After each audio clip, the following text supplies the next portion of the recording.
ਸਤਿ ਸ੍ਰੀ ਅਕਾਲ। ਤੁਸੀਂ ਲੋਕਰਾਣ ਚੈਨਲ ਪੰਜਾਬੀ ਦੇਖ ਰਹੇ ਹੋ। ਖਬਰਾਂ ਟੌਪ ਦੀਆਂ ਦੇ ਵਿੱਚ ਤੁਹਾਡਾ ਸਵਾਗਤ ਹੈ। ਵੱਡੀਆਂ ਖਬਰਾਂ ਉੱਤੇ ਚਰਚਾ ਕਰਾਂਗੇ। ਕਾਂਗਰਸ ਦੇ ਵਿੱਚ ਜਿਹੜੀ ਅੰਦਰੂਨੀ ਖਾਨਾ ਜੰਗੀ ਚੱਲ ਰਹੀ ਹੈ ਖੁੱਲ੍ਹ ਕੇ ਸਾਹਮਣੇ ਹੈ। ਉਹਨੂੰ ਲੈ ਕੇ ਜਿਹੜੀ 3 memory committee Congress high command ਨੇ ਬਣਾਈ ਸੀ, ਉਹਦੇ ਵੱਲੋਂ ਮੀਟਿੰਗਾਂ ਜਿਹੜੀਆਂ ਉਹ ਇੱਕ ਪਾਸੇ ਤਾਂ ਜਿਹੜੇ ਲੋਕ ਸਭਾ ਮੈਂਬਰ ਨੇ ਜਾਂ ਰਾਜ ਸਭਾ ਮੈਂਬਰ ਨੇ ਜਾਂ ਫਿਰ ਜਿਹੜੇ ਪੰਜਾਬ ਦੇ ਵਿੱਚ ਜਿੰਨੇ ਵਿਧਾਇਕ ਨੇ ਉਹਨਾਂ ਦੇ ਨਾਲ ਇਸ ਤਰ੍ਹਾਂ ਇੱਕ ਖੇਮਿਆਂ ਦੇ ਵਿੱਚ ਵੰਡ ਕੇ ਮੀਟਿੰਗਾਂ ਕੀਤੀਆਂ ਜਾਣੀਆਂ, ਉਹਦੇ ਉੱਤੇ ਅਸੀਂ ਗੱਲਬਾਤ ਕਰਾਂਗੇ।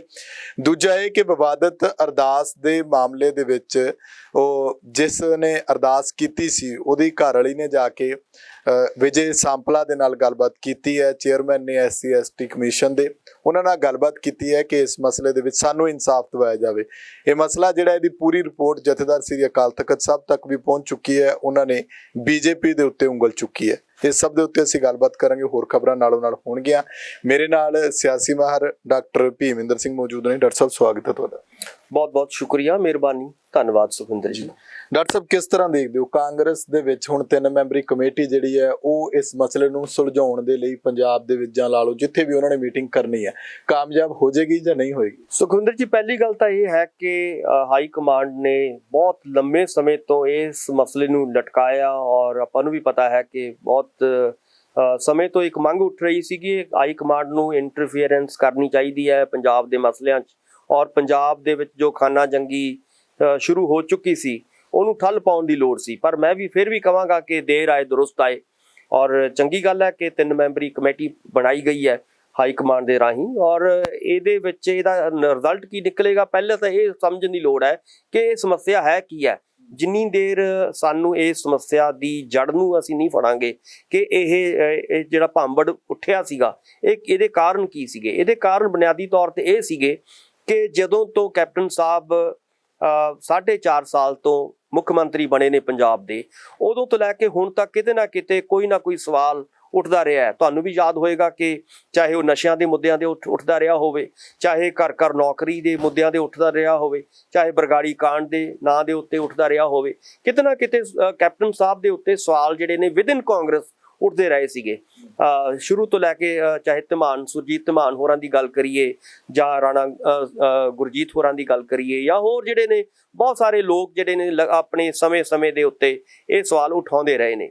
ਔਰ ਜਦੋਂ ਤੋਂ ਲੈ ਕੇ ਇਹ ਜਿਹੜੀ ਸਿੱਟ ਬਣੀ ਬਰਗਾੜੀ ਕਾਂਡ ਵਾਲੀ ਔਰ ਕੋਟਕਪੂਰਾ ਗੋਲੀ ਕਾਂਡ ਦੀ ਜਦੋਂ ਸਿੱਟ ਬਣਦੀ ਹੈ ਔਰ ਉਹਦਾ ਨਤੀਜਾ ਨਿਕਲਦਾ ਹੈ, ਆਪਾਂ ਨੂੰ ਪਤਾ ਹੈ ਕਿ ਉਹ ਜਿਹੜੀ ਹੈਗੀ ਹੈ ਰੱਦ ਕੀਤੀ ਜਾਂਦੀ ਹੈ ਅਦਾਲਤ ਦੇ ਦੁਆਰਾ, ਤਾਂ ਉੱਥੋਂ ਜਾ ਕੇ ਸੁਖਵਿੰਦਰ ਜੀ ਜਿਹੜਾ ਯੂ ਟਰਨ ਆਈ ਹੈ ਕਾਂਗਰਸ ਦੇ ਵਿੱਚ, ਉਹ ਉੱਥੋਂ ਆਈ ਜਦੋਂ ਜਿਹੜੀ ਸਿੱਟ ਬਣਾਈ ਗਈ ਸੀਗੀ ਔਰ ਸਿੱਟ ਤੇ ਜਦੋਂ ਰੱਦ ਕੀਤੀ ਗਈ ਅਦਾਲਤ ਦੁਆਰਾ, ਹਾਈ ਕੋਰਟ ਦੇ ਦੁਆਰਾ, ਤਾਂ ਉਸ ਤੋਂ ਬਾਅਦ ਇੱਕ ਨਵੀਂ ਤਰ੍ਹਾਂ ਦੀ ਜਿਹੜੀ ਸੀਗੀ ਵਿਰੋਧ ਉਹ ਸ਼ੁਰੂ ਹੋ ਗਿਆ। ਕਿਉਂਕਿ ਕੈਪਟਨ ਸਾਹਿਬ ਨੇ ਇਹ ਗੱਲ ਲੋਕਾਂ ਦੇ ਸਾਹਮਣੇ ਕਹੀ ਸੀ ਕਿ ਜਿਹੜਾ ਵੀ, ਚਾਹੇ ਉਹ ਬਰਗਾੜੀ ਕਾਂਡ ਦਾ ਮਸਲਾ ਹੋਵੇ, ਚਾਹੇ ਕੋਟਕਪੂਰਾ ਗੋਲੀ ਕਾਂਡ ਦਾ ਮਸਲਾ ਹੋਵੇ, ਚਾਹੇ ਸ਼੍ਰੀ ਗੁਰੂ ਗ੍ਰੰਥ ਸਾਹਿਬ ਦੇ ਜਿਹੜੇ ਪੱਤਰੇ ਫਾੜੇ ਗਏ ਸੀਗੇ ਉਹਨਾਂ ਦਾ ਮਸਲਾ ਹੋਵੇ, ਉਹਨਾਂ ਨੇ ਕਿਹਾ ਸੀਗਾ ਕਿ ਮੈਂ ਦੁੱਧ ਦਾ ਦੁੱਧ, ਪਾਣੀ ਦਾ ਪਾਣੀ ਕਰਾਂਗਾ।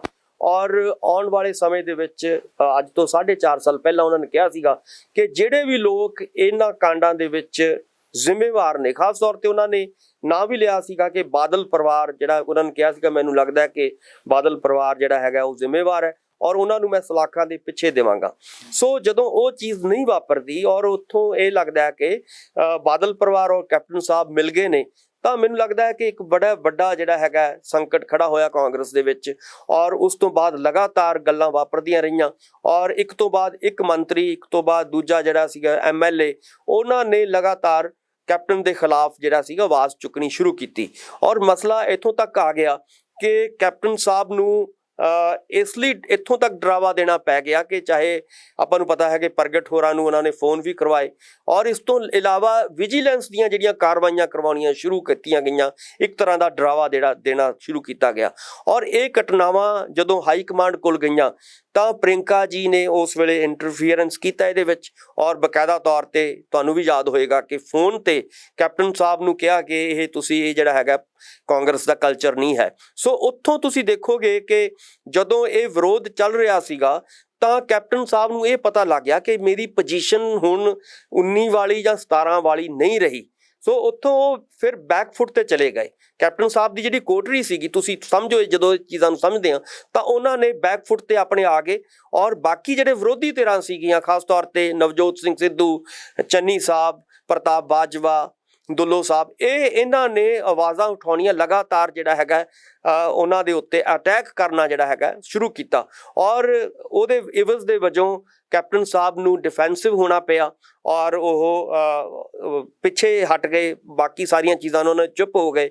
ਔਰ ਤੁਸੀਂ ਦੇਖੋਗੇ ਕਿ ਹੌਲੀ ਹੌਲੀ ਇਹ ਚੀਜ਼ਾਂ ਜਦੋਂ ਹਾਈ ਕਮਾਂਡ ਕੋਲ ਪਹੁੰਚੀਆਂ ਤਾਂ ਉਹਨਾਂ ਨੇ ਇੱਕ 3 ਮੈਂਬਰੀ ਜਿਹੜੀ ਹੈਗੀ ਹੈ ਕਮੇਟੀ ਬਣਾਈ ਇਸ ਸਾਰੇ ਚੀਜ਼ ਨੂੰ ਹੱਲ ਕਰਨ ਦੇ ਵਿੱਚ, ਜਿਹੜਾ ਕਿ ਹੋ ਸਕਦਾ ਕਿ ਕਾਮਯਾਬ ਹੋ ਜਾਏ। ਹੁਣ ਜਿਹੜਾ ਤੁਹਾਡਾ ਸਵਾਲ ਹੈ ਉਹਨੂੰ ਜਦੋਂ ਅਸੀਂ ਸਮਝਾਂਗੇ ਤਾਂ ਹੁਣ ਸਵਾਲ ਇਹ ਹੈ ਕਿ 22 ਦੇ ਵਿੱਚ ਕਿਹੜਾ ਬੰਦਾ ਜਿਹੜਾ ਹੈਗਾ ਮੁੱਖ ਮੰਤਰੀ ਦਾ ਚਿਹਰਾ ਬਣੇਗਾ। ਉਹਦੇ ਵਿੱਚ ਦੋ ਤਰ੍ਹਾਂ ਦੇ ਜਿਹੜੇ ਨੇ ਮੁਖੀ ਨੇ ਉਹ ਸਾਹਮਣੇ ਆ ਰਹੇ ਨੇ। ਇੱਕ ਪਾਸੇ ਕੈਪਟਨ ਸਾਹਿਬ ਨੇ, ਕੈਪਟਨ ਸਾਹਿਬ ਦੀ ਕੋਟਰੀ ਹੈ, ਉਹ ਸਾਰੇ ਚਾਹੁੰਦੇ ਨੇ, ਤੁਹਾਨੂੰ ਵੀ ਯਾਦ ਹੋਏਗਾ ਕਿ ਉਹਨਾਂ ਨੇ ਜਦੋਂ ਚੋਣਾਂ ਹੋ ਰਹੀਆਂ ਸੀਗੀਆਂ MC ਦੀਆਂ ਜਾਂ ਨਗਰਪਾਲਿਕਾ ਦੀਆਂ, ਤਾਂ ਜਦੋਂ ਜਿੱਤ ਕੇ ਸਾਹਮਣੇ ਆਏ ਸੀ ਤਾਂ ਇਹ ਕਿਹਾ ਗਿਆ ਉਸ ਵੇਲੇ ਕਿ ਕੈਪਟਨ ਸਾਹਿਬ ਹੀ ਅਗਲੇ ਚਿਹਰਾ ਹੋਣਗੇ 22 ਦੇ ਵਿੱਚ।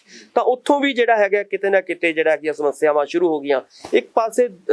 ਦੂਜੇ ਪਾਸੇ ਕੀ ਹੈ ਕਿ ਨਵਜੋਤ ਸਿੰਘ ਸਿੱਧੂ ਲਗਾਤਾਰ ਕੋਸ਼ਿਸ਼ ਕਰ ਰਹੇ ਨੇ ਕਿ ਨਵਾਂ ਚਿਹਰਾ ਜਿਹੜਾ ਹੈਗਾ ਉਹਨਾਂ ਨੂੰ ਬਣਾਇਆ ਜਾਏ, ਔਰ ਕਿਤੇ ਨਾ ਕਿਤੇ ਤੁਸੀਂ ਦੇਖੋਗੇ ਕਿ ਉਹਨਾਂ ਦੇ ਪਾਲੇ ਦੇ ਵਿੱਚ ਵੀ ਲੋਕਾਂ ਦਾ ਜਿਹੜਾ ਖਾਸ ਤੌਰ ਤੇ MLA ਜਾਂ ਕੁਝ ਮਿਨਿਸਟਰ ਜਿਹੜੇ ਸਾਹਿਬਾਨ ਨੇ ਉਹਨਾਂ ਦਾ ਜਿਹੜਾ ਹੈਗਾ ਗਰੁੱਪ ਵੱਡਾ ਹੁੰਦਾ ਜਾ ਰਿਹਾ ਹੈ। ਸੋ ਇਹ ਦੋਨਾਂ ਦੀ ਲੜਾਈ, ਦੋਨਾਂ ਗਰੁੱਪਾਂ ਦੀ ਲੜਾਈ ਹੈ, ਔਰ ਇਹਦੇ ਵਿੱਚੋਂ ਕਿਹਦਾ ਦਾ ਲੱਗਣਾ ਹੈ ਆਉਣ ਵਾਲੇ ਸਮੇਂ ਦੇ ਵਿੱਚ। ਜੇ ਤਾਂ ਇਸ 3 ਮੈਂਬਰੀ ਕਮੇਟੀ ਨੇ ਲੋਕਾਂ ਦੇ ਵਿੱਚ ਜਾ ਕੇ ਲੋਕਾਂ ਤੋਂ ਸਰਵੇ ਕਰਵਾ ਕੇ ਕੋਈ ਨਿਰਣਾ ਲਿਆ, ਕੋਈ ਨਤੀਜਾ ਕੱਢਿਆ, ਤਾਂ ਲਾਜ਼ਮੀ ਤੌਰ ਤੇ ਇਹਦੇ ਵਿੱਚ ਨਵਜੋਤ ਸਿੰਘ ਸਿੱਧੂ ਨੂੰ ਮੌਕਾ ਮਿਲ ਸਕਦਾ ਹੈ। ਜੇ ਕੋਈ ਹੋਰ ਤਰ੍ਹਾਂ ਦਾ ਕਿਸੇ ਤਰ੍ਹਾਂ ਦਾ ਪ੍ਰੈਸ਼ਰ ਪੈਂਦਾ, ਮੰਨ ਲਓ ਕੈਪਟਨ ਸਾਹਿਬ ਦਾ ਜ਼ਿਆਦਾ ਜਿਹੜਾ ਹੈਗਾ ਪ੍ਰੈਸ਼ਰ ਬਣਦਾ ਹੈ, ਕਿਉਂਕਿ ਸੋਨੀਆ ਜੀ ਨਾਲ ਆਪਾਂ ਨੂੰ ਵੀ ਪਤਾ ਹੈ ਕਿ ਉਹਨਾਂ ਦੇ ਚੰਗੇ ਸੰਬੰਧ ਨੇ ਉੱਪਰਲੀ ਹਾਈ ਕਮਾਂਡ ਦੇ ਵਿੱਚ, ਕਿਉਂਕਿ ਪੁਰਾਣੇ ਨੇ ਉਹ ਨਵਜੋਤ ਸਿੰਘ ਸਿੱਧੂ ਤੋਂ, ਤਾਂ ਕਿਤੇ ਨਾ ਕਿਤੇ ਜਾ ਕੇ ਹੋ ਸਕਦਾ ਹੈ ਕਿ ਉਹਨਾਂ ਦਾ ਦਾਅ ਲੱਗ ਜੇ। ਪਰ ਜੋ ਜ਼ਿਆਦਾ ਸੰਭਾਵਨਾਵਾਂ ਮੈਨੂੰ ਇਸ ਵੇਲੇ ਨਜ਼ਰ ਆ ਰਹੀਆਂ ਨੇ ਉਹ ਨਵਜੋਤ ਸਿੰਘ ਸਿੱਧੂ ਦੀਆਂ ਨੇ, ਕਿਉਂਕਿ ਉਹਨਾਂ ਨੂੰ ਹਾਰ ਦੀ ਇਸ ਵੇਲੇ ਜਿਹੜੀ ਹੈ 22 ਦੇ ਵਿੱਚ ਇੱਕ ਵੱਡੀ ਹਾਰ ਦਾ ਸਾਹਮਣਾ ਇਸ ਲਈ ਕਰਨਾ ਪੈ ਸਕਦਾ ਹੈ ਕਿਉਂਕਿ ਕੈਪਟਨ ਸਾਹਿਬ ਨੇ ਜਿਹੜੇ ਵੱਡੇ ਵਾਅਦੇ ਕੀਤੇ ਸੀ ਲੋਕਾਂ ਦੇ ਨਾਲ, ਚਾਹੇ ਉਹ ਨੌਕਰੀ ਦਾ ਹੋਵੇ ਘਰ ਦੀ ਆ, ਚਾਹੇ ਨਸ਼ਿਆਂ ਦੀ ਲੱਕ ਤੋੜਨ ਦਾ ਗੱਲ ਹੋਵੇ, ਚਾਹੇ ਬਰਗਾੜੀ ਕਾਂਡ ਵਾਲੇ ਇਹਨਾਂ ਨੂੰ ਸਜ਼ਾਵਾਂ ਦੇਣ ਦੀ ਗੱਲ ਹੋਵੇ, ਜਾਂ ਹੋਰ ਬਹੁਤ ਸਾਰੇ ਜਿਹੜੇ ਵਾਅਦੇ ਉਹਨਾਂ ਨੇ ਕੀਤੇ ਸੀਗੇ, ਉਹ ਵਾਅਦੇ ਜਦੋਂ ਪੂਰੇ ਨਹੀਂ ਹੋ ਰਹੇ ਤਾਂ ਲੋਕਾਂ ਦੇ ਵਿੱਚ ਇੱਕ ਖਾਸ ਤਰ੍ਹਾਂ ਦਾ ਗੁੱਸਾ ਵੀ ਕੈਪਟਨ ਦੇ ਖਿਲਾਫ ਇਸ ਵੇਲੇ ਦਿਖਾਈ ਦੇ ਰਿਹਾ ਹੈ। ਔਰ ਇਸ ਤੋਂ ਇਲਾਵਾ ਹੋਰ ਬਹੁਤ ਸਾਰੀਆਂ ਜਿਹੜੀਆਂ ਨੇ ਕੈਪਟਨ ਸਾਹਿਬ ਨੇ ਜੋ ਵਾਅਦੇ ਕਰਕੇ ਵਾਅਦਾ ਖਿਲਾਫੀ ਕੀਤੀ ਹੈ ਉਹਦੇ ਨਤੀਜੇ ਜਿਹੜੇ ਨੇ ਅੱਜ ਸਾਨੂੰ ਦਿਖਾਈ ਦੇ ਰਹੇ ਨੇ। ਸੋ ਇਸ ਕਰਕੇ ਜੇ ਤਾਂ ਕਾਂਗਰਸ ਅਗਲੇ 22 ਦੇ ਵਿੱਚ ਇੱਕ ਨਵਾਂ ਚਿਹਰਾ ਲੈ ਕੇ ਆਉਣਾ ਚਾਹੁੰਦੀ ਹੈ ਤਾਂ ਲਾਜ਼ਮੀ ਤੌਰ ਤੇ ਇਹਦੇ ਵਿੱਚ ਨਵਜੋਤ ਸਿੰਘ ਸਿੱਧੂ ਨੂੰ ਉਹਨਾਂ ਨੂੰ ਮਜਬੂਰੀ ਹੋਏਗੀ ਉਹਨਾਂ ਦੀ ਅੱਗੇ ਲਿਆਉਣ ਦੀ। ਸੋ ਇਸ ਕਰਕੇ ਮੈਨੂੰ ਲੱਗਦਾ ਹੈ ਕਿ ਇਹ 3 ਮੈਂਬਰੀ ਕਮੇਟੀ ਨੂੰ ਇੱਕ ਜਿਹੜੀ ਹੈਗੀ ਹੈ ਦੁੱਧ ਦਾ ਦੁੱਧ ਪਾਣੀ ਦਾ ਪਾਣੀ ਜਿਹੜਾ ਹੈਗਾ ਸੱਚਾਈ ਜੋ ਇਸ ਵੇਲੇ ਹੈ ਪੰਜਾਬ ਦਾ ਆਮ ਜਿਹੜਾ ਨਾਗਰਿਕ ਹੈ ਉਹ ਇਸ ਵੇਲੇ ਕੀ ਚਾਹੁੰਦਾ ਹੈ, ਕਿ ਉਹ ਕੈਪਟਨ ਸਾਹਿਬ ਦੀ ਇਸ 4.5 ਸਾਲ ਦੀ ਕਾਰਗੁਜ਼ਾਰੀ ਤੋਂ ਖੁਸ਼ ਹੈ ਜਾਂ ਉਹ ਕੋਈ ਨਵਾਂ ਜਿਹੜੀ ਹੈਗੀ ਹੈ ਨਵਾਂ ਚਿਹਰਾ ਚਾਹ ਰਿਹਾ ਹੈ।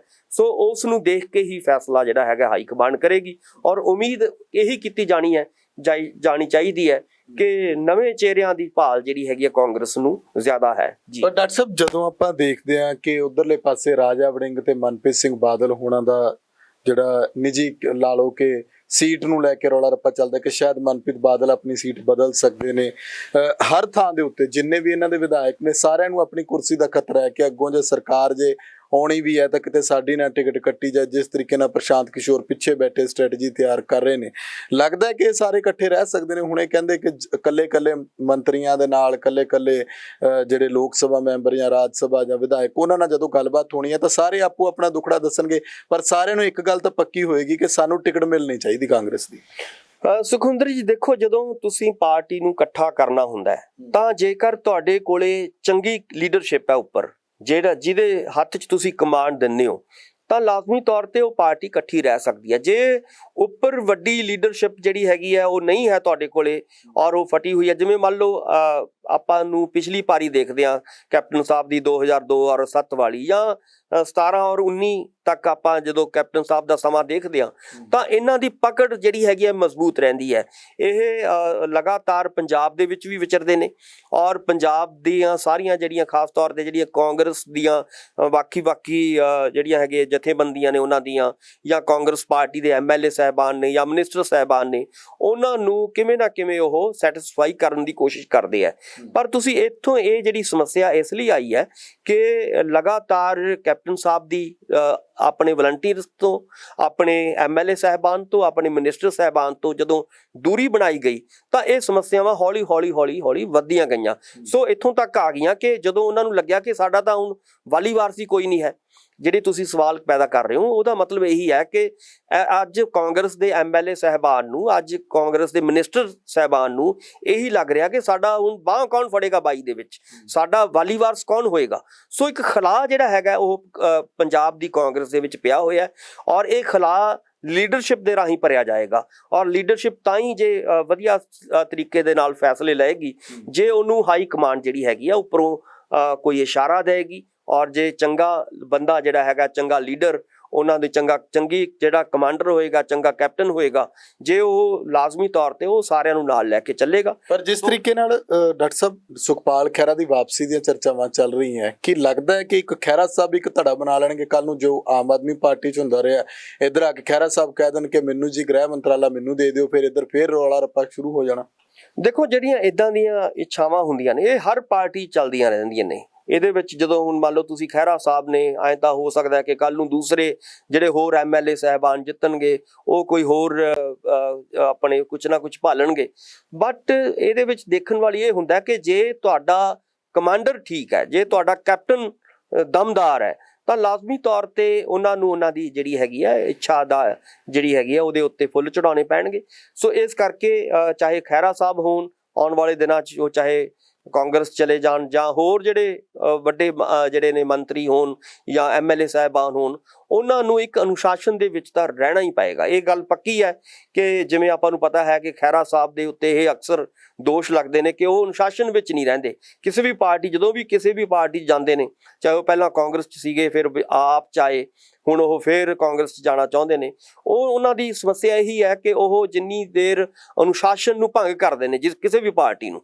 ਸੋ ਇਸ ਕਰਕੇ ਮੈਂ ਇਹੀ ਕਹਿਣਾ ਚਾਹੁੰਦਾ ਕਿ ਜੇਕਰ ਤੁਹਾਡਾ ਕਮਾਂਡਰ ਠੀਕ ਹੈ, ਤੁਹਾਡਾ ਕੈਪਟਨ ਠੀਕ ਹੈ, ਤਾਂ ਉਹ ਅਨੁਸ਼ਾਸਨ ਦੇ ਵਿੱਚ ਲੈ ਕੇ ਆਏਗਾ, ਤਾਂ ਅਨੁਸ਼ਾਸਨ ਦੇ ਵਿੱਚ ਪਾਰਟੀ ਨੂੰ ਰਹਿਣਾ ਪਏਗਾ। ਸੋ ਇਸ ਕਰਕੇ ਮੈਨੂੰ ਲੱਗਦਾ ਹੈ ਕਿ ਜੇਕਰ ਹੁਣ ਨਿਰਭਰ ਇਹਦੇ ਤੇ ਗੱਲ ਤੇ ਕਰਦਾ ਹੈ ਕਿ ਆਉਣ ਵਾਲੇ ਸਮੇਂ ਦੇ ਵਿੱਚ ਹਾਈ ਕਮਾਂਡ ਕਿਸ ਵੱਡੇ ਲੀਡਰ ਨੂੰ ਇਹ ਸਾਰੀ ਚੀਜ਼ ਸੌਂਪਦੀ ਹੈ, ਉਹਦੀ ਜ਼ਿੰਮੇਵਾਰੀ ਸੌਂਪਦੀ ਹੈ ਔਰ ਆਪਣਾ ਮੁੱਖ ਮੰਤਰੀ ਦਾ ਚਿਹਰਾ ਜਿਹੜਾ ਹੈਗਾ ਕਿਹਨੂੰ ਲੈ ਕੇ ਆਉਂਦੀ ਹੈ।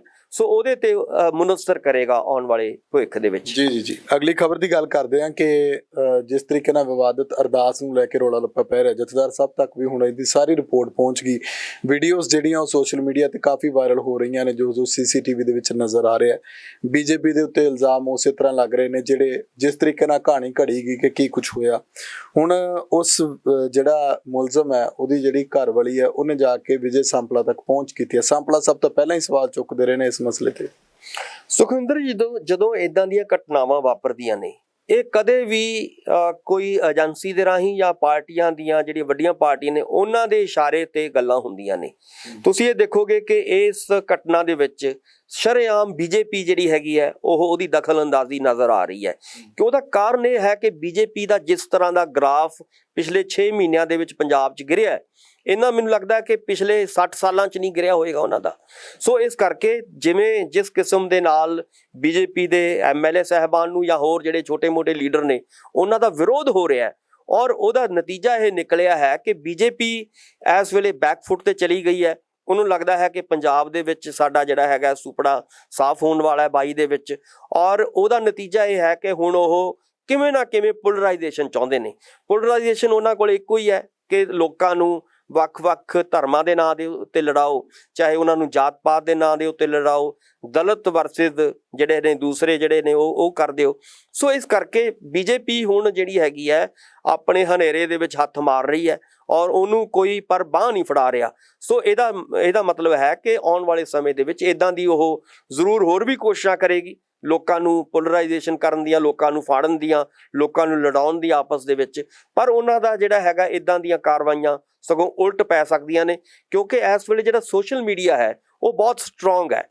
ਪਿਛਲੇ ਵਾਰੀ ਤੁਸੀਂ ਦੇਖੋ ਜਿਹੜੀਆਂ ਪਿਛਲੀਆਂ ਚੋਣਾਂ ਹੋਈਆਂ ਸੀ ਉਸ ਦੇ ਵਿੱਚ, ਜਾਂ ਹੋਰ ਜਿਹੜੀਆਂ ਇਸ ਤੋਂ ਪਹਿਲਾਂ ਜਿਹੜੀਆਂ ਚੋਣਾਂ ਹੁੰਦੀਆਂ ਰਹੀਆਂ ਨੇ, ਉਹਦੇ ਵਿੱਚ ਉਸ ਕਿਸਮ ਦਾ ਜਿਹੜਾ ਹੈਗਾ ਸੋਸ਼ਲ ਮੀਡੀਆ ਦਾ ਰੋਲ ਮੈਂ ਨਹੀਂ ਕਹਿੰਦਾ ਸੀਗਾ, ਪਰ ਘੱਟ ਸੀਗਾ। ਇਹਨਾਂ ਨੇ ਕੀ ਕੀਤਾ ਕਿ ਇਹਨਾਂ ਨੇ ਬਾਕੀ ਜਿਹੜਾ ਮੀਡੀਆ ਸੀਗਾ ਉਹਨਾਂ ਨੂੰ ਖਰੀਦਿਆ, ਉਹਨਾਂ ਨੂੰ ਕਿਸੇ ਨੂੰ ਗੋਦੀ ਮੀਡੀਆ ਬਣਾਇਆ, ਕਿਸੇ ਨੂੰ ਉਹਨਾਂ ਨੇ ਪੈਸੇ ਦੇ ਕੇ ਖਰੀਦ ਲਿਆ। ਸੋ ਉਹਦੇ ਨਤੀਜੇ ਵਜੋਂ ਜਿਹੜਾ ਸੀਗਾ ਇਹ ਵੱਖ-ਵੱਖ ਥਾਵਾਂ ਦੇ ਉੱਤੇ ਆਪਣੀ ਸੱਤਾ ਕਾਇਮ ਕਰਦੀ ਰਹੀ। ਔਰ ਹੁਣ ਕੀ ਹੋ ਗਿਆ, ਪਿਛਲੇ ਦਿਨਾਂ ਦੇ ਵਿੱਚ ਚਾਹੇ ਬੰਗਾਲ ਦੀਆਂ ਚੋਣਾਂ ਹੋਣ, ਚਾਹੇ ਕੇਰਲਾ ਦੀਆਂ ਹੋਣ, ਜਿੱਥੇ ਇਹਨੂੰ ਲੱਗਦਾ ਸੀਗਾ ਅਸੀਂ ਜਿੱਤਾਂਗੇ, ਉੱਥੇ ਵੀ ਇਹ ਹਾਰੇ ਨੇ। ਸੋ ਪੰਜਾਬ ਦੇ ਵਿੱਚ ਵੀ ਇਹੀ ਹਾਲ ਹੋਣ ਵਾਲਾ ਹੈ ਬੀਜੇਪੀ ਦਾ। ਬੇਸ਼ੱਕ ਉਹ ਇਦਾਂ ਦੀਆਂ ਛੋਟੀਆਂ-ਮੋਟੀਆਂ ਕਾਰਵਾਈਆਂ ਕਰਕੇ ਲੋਕਾਂ ਨੂੰ ਬੁੱਧੂ ਬਣਾਉਣ ਦੀ ਜ਼ਰੂਰ ਕੋਸ਼ਿਸ਼ ਕਰੇਗੀ, ਪਰ ਪੰਜਾਬ ਦੇ ਲੋਕ ਜਿਹੜੇ ਨੇ ਇਦਾਂ ਦੇ ਮਤਲਬ ਹੁਣ ਬੁੱਧੂ ਬਣਨ ਵਾਲੇ ਨਹੀਂ ਹੈਗੇ ਕਿ ਇਦਾਂ ਦੀਆਂ ਘਟਨਾਵਾਂ ਦੇ ਕਰਕੇ ਉਹ ਆਪਸ 'ਚ ਲੜ ਪਣਗੇ ਜਾਂ ਇਦਾਂ ਦੇ ਕੋਈ ਪੰਜਾਬ ਦੇ ਵਿੱਚ ਕੋਈ ਇਦਾਂ ਦੀ ਦਿੱਕਤ ਖੜੀ ਹੋ ਜਾਏਗੀ। ਇਦਾਂ ਦਾ ਮੈਨੂੰ ਨਹੀਂ ਲੱਗਦਾ ਕਿ ਇਸ ਘਟਨਾ ਤੋਂ ਬਾਅਦ ਕੋਈ ਉਹਨਾਂ ਨੂੰ ਬੀਜੇਪੀ ਨੂੰ ਫਾਇਦਾ ਹੋ ਗਿਆ ਹੋਏਗਾ, ਸਗੋਂ ਨੁਕਸਾਨ ਹੋਇਆ।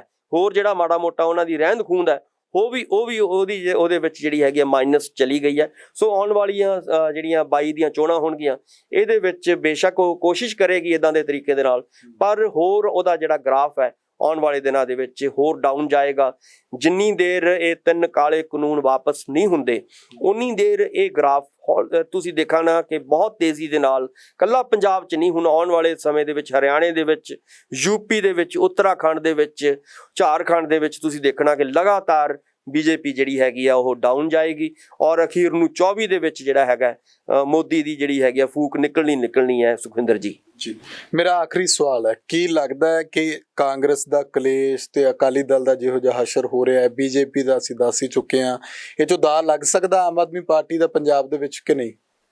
ਦੇਖੋ, ਜਿਹੜੇ ਇਸ ਵੇਲੇ ਪੰਜਾਬ ਦਾ ਵੋਟਰ ਹੈ ਉਹ ਕੋਈ ਇਹ ਨਹੀਂ ਕਹੇ ਕਿ ਆਮ ਆਦਮੀ ਪਾਰਟੀ ਨਹੀਂ ਚਾਹੁੰਦਾ, ਉਹ ਇੱਕ ਚੰਗਾ ਜਿਹੜਾ ਹੈਗਾ ਸਿਸਟਮ ਚਾਹੁੰਦਾ ਹੈ। ਚਾਹੇ ਉਹਦੇ 'ਚ ਕਿਸਾਨੀ ਦੀ ਗੱਲ ਹੋਵੇ, ਚਾਹੇ ਉਹਦੇ 'ਚ ਨੌਜਵਾਨੀ ਦੀ ਗੱਲ ਹੋਵੇ, ਚਾਹੇ ਰੁਜ਼ਗਾਰ ਦੀ ਗੱਲ ਹੋਵੇ, ਸਿਹਤ ਦੀ ਵੱਡੀ ਗੱਲ ਹੈ ਕਿ ਸਿਹਤ ਦੀ ਗੱਲ ਹੋਵੇ, ਐਜੂਕੇਸ਼ਨ ਦੀ ਗੱਲ ਹੋਵੇ। ਉਹ ਇੱਕ ਐਸਾ ਮਾਡਲ ਚਾਹੁੰਦਾ ਹੈ ਪੰਜਾਬ ਦਾ ਬਸ਼ਿੰਦਾ ਜਿਹਦੇ ਵਿੱਚ ਸਾਰਾ ਕੁਝ ਜਿਹੜਾ ਹੈਗਾ, ਰੁਜ਼ਗਾਰ ਵੀ ਮਿਲੇ ਔਰ ਸਿਹਤ ਸਿੱਖਿਆ ਜਿਹੜੀ ਹੈਗੀ ਆ ਉਹ ਪ੍ਰੋਪਰ ਹੋਵੇ, ਸਕੂਲ ਚੰਗੇ ਹੋਣ, ਯੂਨੀਵਰਸਿਟੀਆਂ ਚੰਗੀਆਂ ਹੋਣ, ਕਾਲਜ ਚੰਗੇ ਹੋਣ, ਹਸਪਤਾਲ ਸਾਡੇ ਚੰਗੇ ਹੋਣ, ਔਰ ਸਾਡਾ ਕਿਸਾਨ ਰੱਜਵੀਂ ਰੋਟੀ ਖਾਵੇ। ਹੁਣ ਇੱਕ ਇਦਾਂ ਦਾ ਮਾਡਲ ਚਾਹੁੰਦਾ। ਹੁਣ ਇਹ ਕੌਣ ਦਿੰਦਾ ਹੈ? ਹੁਣ ਜੇ ਤਾਂ ਉਹਨਾਂ ਨੂੰ ਲੱਗਦਾ ਹੈ ਕਿ ਅਸੀਂ ਪਿਛਲੇ 75 ਸਾਲਾਂ ਤੋਂ ਅਕਾਲੀ, ਬੀਜੇਪੀ ਔਰ ਕਾਂਗਰਸ ਨੂੰ ਦੇਖ ਚੁੱਕੇ ਹਾਂ ਔਰ ਉਹਨਾਂ ਦਾ ਮੋਹ ਭੰਗ ਜਿਵੇਂ ਤੁਸੀਂ ਕਹਿ ਰਹੇ ਹੋ ਚੁੱਕਿਆ ਹੈ। ਮੈਨੂੰ ਇਹ ਲੱਗਦਾ ਹੈ ਕਿ ਪੰਜਾਬ ਇਸ ਵੇਲੇ ਤੀਸਰਾ ਬਦਲ ਚਾਹ ਰਿਹਾ ਹੈ।